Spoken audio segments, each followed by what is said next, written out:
जी बिल्कुल। ईडी ने आज जो रिमांड की जो एप्लीकेशन लगाई, जो दलीलें दी, उससे ये साफ हो गया कि ईडी के पास अहम सबूत हैं और ईडी ने सीधे तौर पर अरविंद केजरीवाल को इस पूरे मामले का किंग पिन बताया, मास्टर माइंड बताया और के कविता के साथ आमना सामना कराकर पूछताछ करने की बात कही। तो जो ईडी की जो शुरुआत रहेगी पूछताछ की, क्योंकि जो पूरा मनी ट्रेल है उसमें आज ये कहा गया कि चाहे गोवा इलेक्शन के लिए 45 करोड़ रुपए भिजवाए गए 4 अलग अलग रूट से, या फिर विजय नायर की भूमिका बताई गई, सभी भूमिकाओं के पीछे अरविंद केजरीवाल का रोल बताया गया और इस रोल को स्टैब्लिश करने के लिए केजरीवाल से पूछताछ की जरूरत बताई गई। तो अब एक लंबा सिलसिला है जिस पर ईडी केजरीवाल से लगातार पूछताछ करेगी, उनको आमना सामना कराया जाएगा अन्य आरोपियों से, ताकि जो उनके बयान हैं उसमें जो कंट्राडिक्शन है वो देखे जाएं और उससे जुड़े तथ्य खंगाले जाएं। और ईडी के लिए इस समय सबसे बड़ी चुनौती है कि ईडी ने ये तो प्रथम दृष्टया साबित कर दिया कोर्ट के अंदर कि इस मामले में उनकी भूमिका रही है।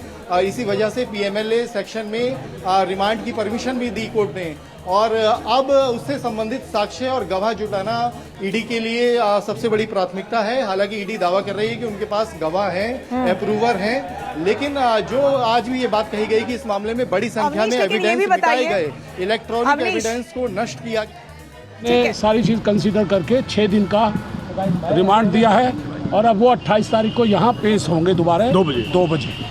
सर क्या कुछ और ग्राउंड रखा गया और क्या कुछ देखिए, उनकी तरफ से कहा गया कि जो पैसा गोवा में इस्तेमाल हुआ है वो इल गॉटन मनी थी और उनके पास कुछ ऐसे गवाहों के जो उन्होंने कहा बयान हैं जिससे पता चलता है कि उनको कैश की डिलीवरी हुई है।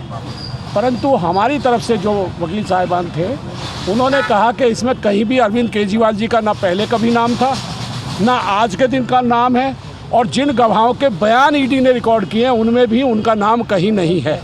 ऐसे में उनकी कस्टोडियल इंटरोगेशन बनती नहीं है और हमने उसको अपोज किया था।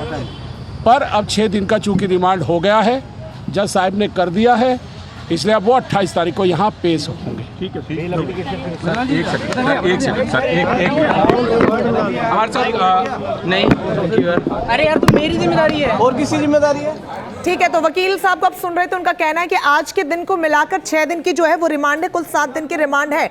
रुमान, में एक बार फिर से आपका रुख करना चाहूंगी क्योंकि स्ट्रैटेजी पर बात हो रही, ईडी के लिए टेक्निकल जो चुनौती वो भी ज्यादा है, व्यवहारिक चुनौती तो है ही, क्योंकि डॉक्यूमेंट को क्रॉस चेक करना होगा, तमाम बयानों को लेकर क्रॉस चेकिंग होगी, आमना सामना भी गवाहों का हो सकता है। किस तरीके से ये पूरा रोड मैप तैयार होगा इतने कम समय में, या फिर से एक बार ये कह दिया जाएगा कि जांच में सहयोग नहीं हो रहा है? देखिए, आज जो रिमांड नोट ईडी ने आज अरविंद केजरीवाल की रिमांड लेने के लिए कोर्ट में डाला था, उससे साफ हो गया है कि ईडी की तैयारी पूरी है। पिछले 2 साल से ईडी कड़ी मशक्कत कर रही है। 15 लोग अरविंद केजरीवाल से पहले गिरफ्तार हो चुके हैं इस पूरे मामले में और 16वें अरविंद केजरीवाल है। सभी के बयान ईडी के पास हैं और जिस डिटेल के साथ में रिमांड नोट के अंदर तमाम चीज़ें संकलित की गई हैं, उससे साफ है कि अरविंद केजरीवाल की गिरफ्तारी तक पहुँचने के लिए ईडी ने इस केस में कड़ी मशक्कत की है और तमाम सबूत जुटाए हैं। अब सिर्फ इस पूरे मामले में अरविंद केजरीवाल से स्पेसिफिक सवाल किए जाएंगे क्योंकि पूरी रिसर्च, पूरी तैयारी ईडी कर चुकी है, इस केस के तमाम पहलुओं को खंगाल चुकी है और इसके बाद ही ईडी ने यह कहा है कि इस पूरे घोटाले का जो किंग पिन है वो अरविंद केजरीवाल है। और सबसे बड़ी बात यह कि अरविंद केजरीवाल को रिमांड मिलने के बाद ईडी के रिमांड नोट से जो चीज साफ हुई है उसमें यह है कि आने वाले दिनों में। ठीक है रुमान, आपको रोकना चाहूंगी, एक्सक्लूसिव तस्वीरें हम इस वक्त आपको दिखा रहे हैं। ये बड़ी तस्वीरें इस वक्त की और बेहद महत्वपूर्ण तस्वीरें जब अरविंद केजरीवाल को कोर्ट से बाहर लाया गया, उस वक्त की बड़ी तस्वीरें आपको